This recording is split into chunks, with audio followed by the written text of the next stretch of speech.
Pak, saya agak kaget ya kalau Pak Mahfud tiba-tiba jadi jubir KPK gitu. Harusnya besok. Cuman kalau memang lebih cepat ya lebih baik karena kan mungkin publik ingin mendapatkan informasi langsung dari yang bersangkutan. Tapi sebelumnya kan saya sudah ceritakan bahwa yang bersangkutan ada problem kesehatan yaitu prostat. Jadi Pak Ketua Umum memerintahkan untuk kembali karena mungkin asumsi publik seolah-olah yang disampaikan oleh Wamentan hilang lah, itu enggak benar. Bahwa kan kita nih kadang handphone suka ketinggalan lah atau memang keadaan kita lagi tidak memungkinkan pegang handphone. Nah itulah yang menyebabkan mungkin tidak ada komunikasi. Jadi selama di sana itu sakit operasi? Enggak. Jadi selama proses penerimaan penghargaan dari FOE ya kalau nggak salah FOE bahwa penghargaan itu penghargaan dunia loh. Jadi untuk Indonesia tentang pangan.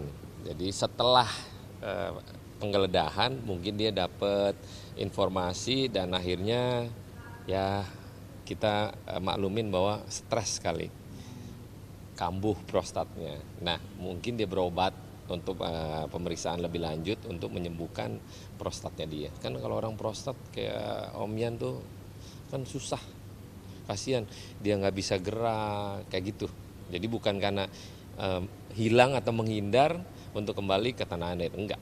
Oh, tapi posisinya kan kalau kita lihat infonya katanya dari Singapura, apa dari Eropa ke Singapura? Bisa dong kan transit. Oh, itu Transit. Bukan Bukan. Transit. Biasanya kan gue sering kemarin dari London pakai SQ pasti transit Singapura baru Jakarta. Oh, ketemu ya, Bang?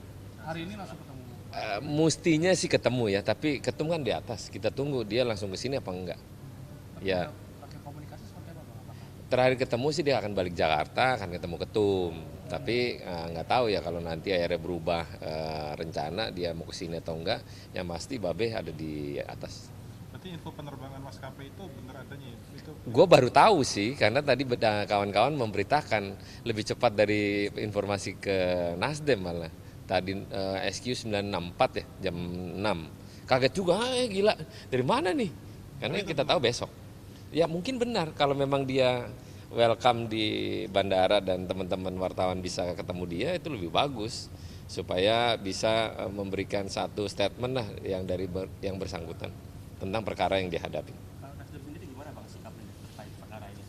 Kalau Nasdem kan dari pertama dulu Rio Capella, Joni Plate, ikutin proses hukum yang berlaku aja.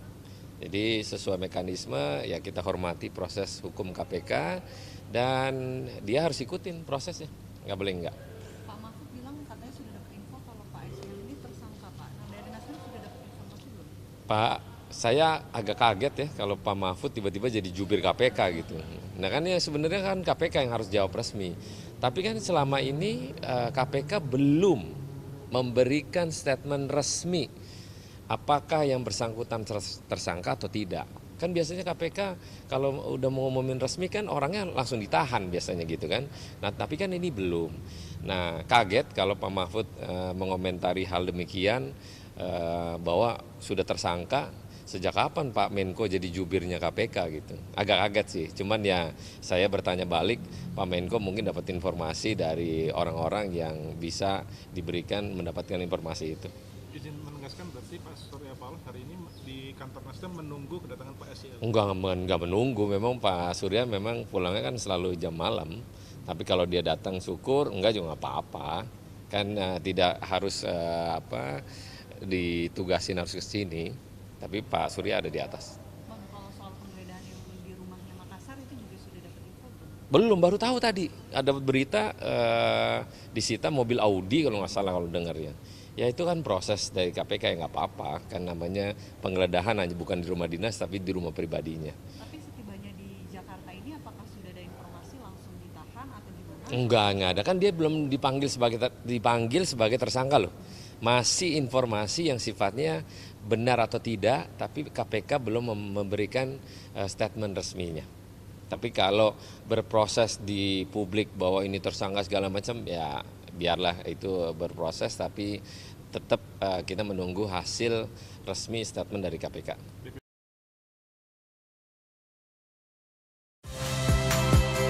Saya Nitya Anissa, saksikan program-program Kompas TV melalui siaran digital, pay TV, dan media streaming lainnya. Kompas TV, independen, terpercaya.